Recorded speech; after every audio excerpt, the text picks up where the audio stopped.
good question. How we figured out the end of the show and who would take over, and in a way, there's two takeovers, right? There's the one which is who succeeds, which is spoiler Tom, but that in a way was, I thought about that for a long time, but that element could have changed. I guess what the show, the big arc is the tech takes over, and that's the piece that I knew would always happen from early on in the show, that these medium and smaller size, even though they're still huge corporations, they're having to merge or get taken over to survive.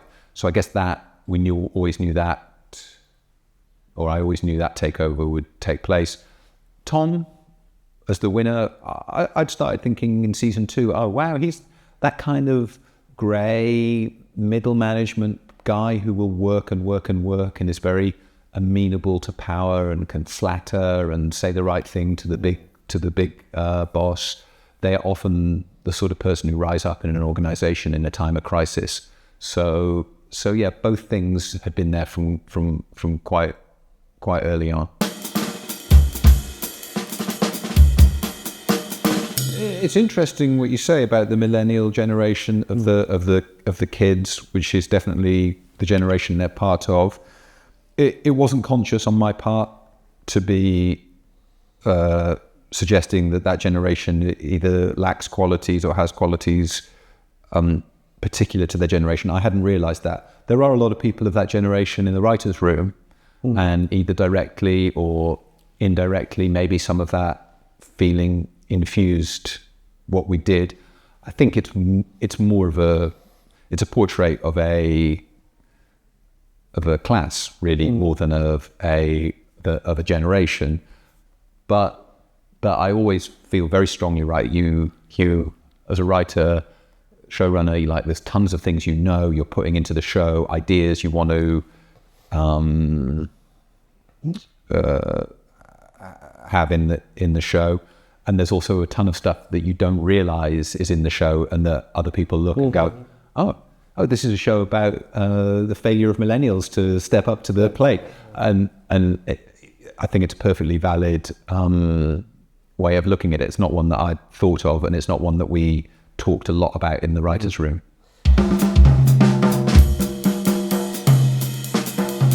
Well, if you're thinking about the failure of these kids, whose fault is it? Well, in a way, that's the whole of the show, right? Is as human beings, we have a certain amount of freedom and ability to shape our own lives, and especially the moral choices we make.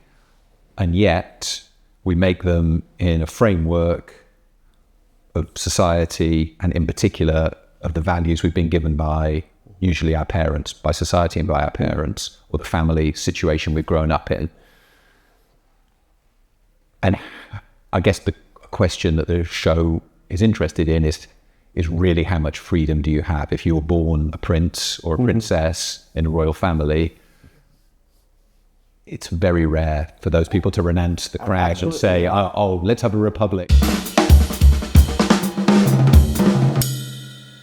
Maybe it was a trick of the shape of the pilot that made it seem like Marsha's role would continue to be super significant. I think what's true is there was a few things, like Shiv was, we had her in the world of politics a little bit more at the beginning of the show, and maybe we had some of those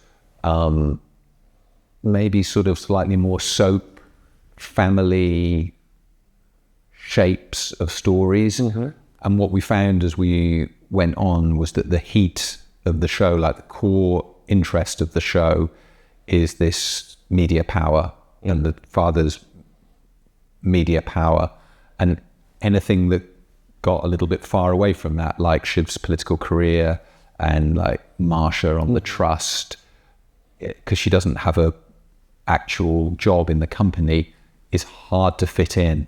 And so I always, Hima Bass is a brilliant actor, and all her scenes are like Just weird. explosive, and she only has to do one look, and you're like, she draws you in, right?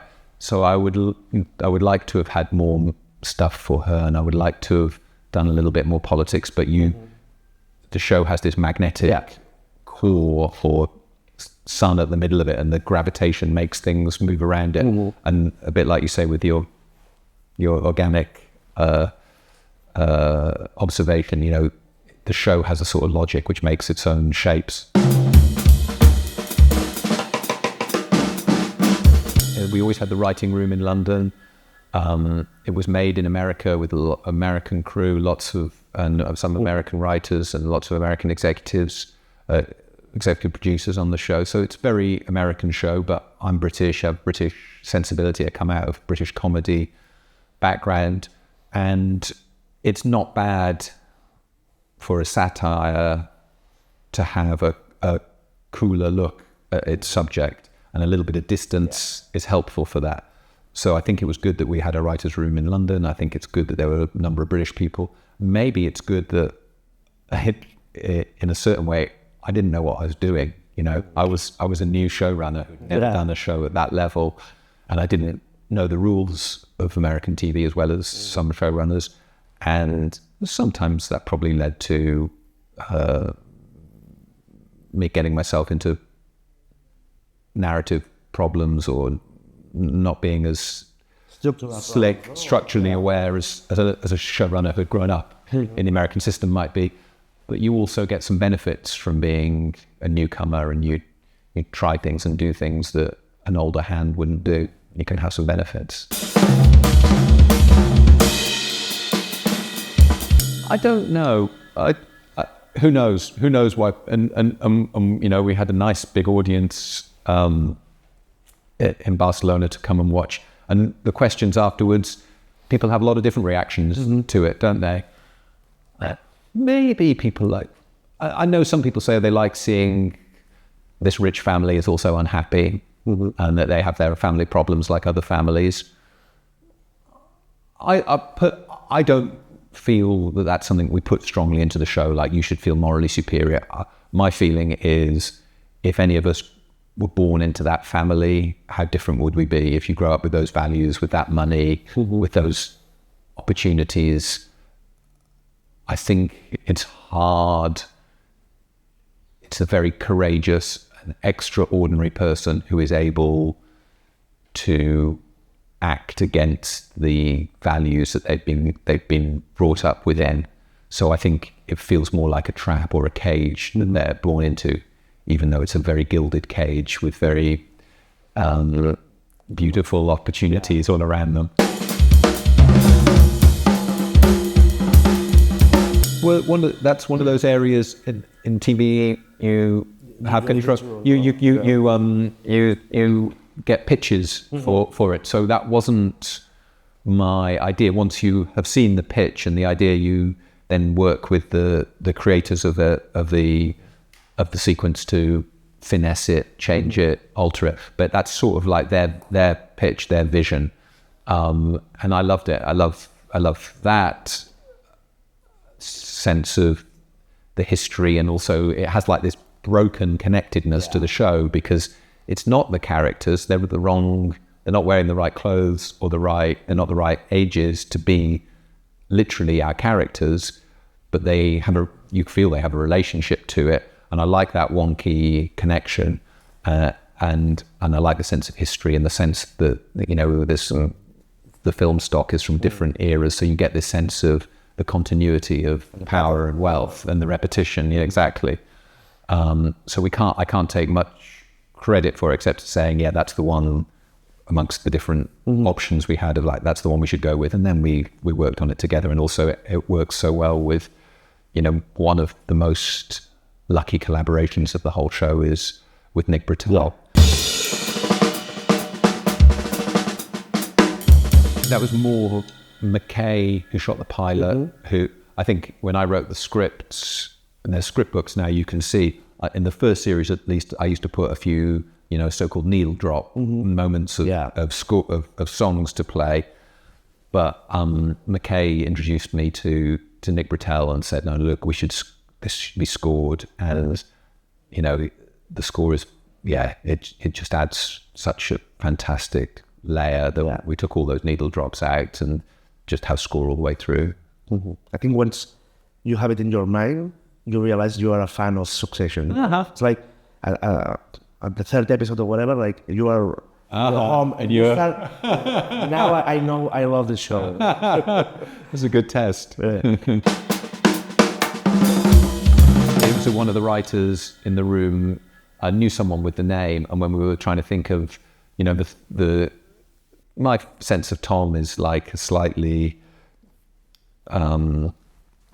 he's like one of these Fitzgerald characters who comes from the Midwest and is uncomfortable, like Fitzgerald himself, trying to make it in the East and amongst richer, fancier people. So that was the kind of literary or emotional antecedents. And when we thought about the names, you know, there's that tradition of German and Nordic immigration to the Midwest. So we were, and somebody knew somebody called Momsgans. The name we all found quite appealing, and it seemed to fit his physicality.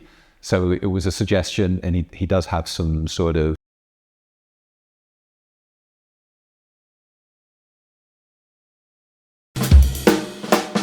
Let's start with Connor. A positive thing about Connor, I think he's the one who's had to think hardest about what it means to be in that family, right? So he, I think he's asked the positive thing is he's asked the right questions. I think the negative thing is he's come up with the wrong answers. He's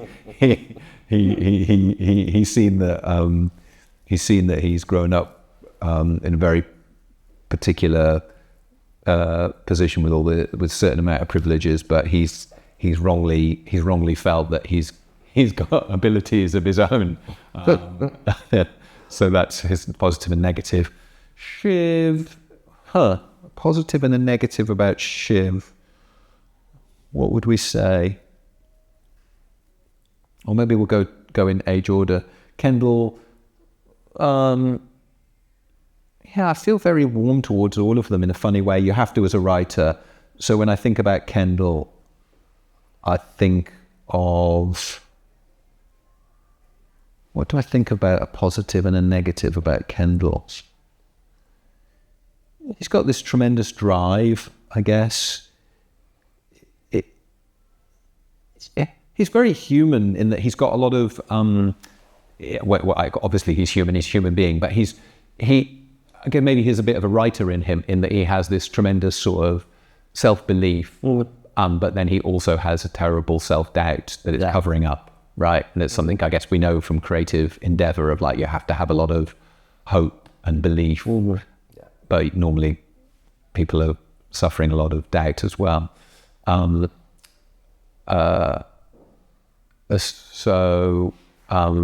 Shiv is, I think Shiv has the most, for me, you know, I worked for the Labour Party and my politics came from the left, and she has the same instincts. So it's most easy for me to understand her political instincts. And I guess you would say the negative about that is that, but in the end, her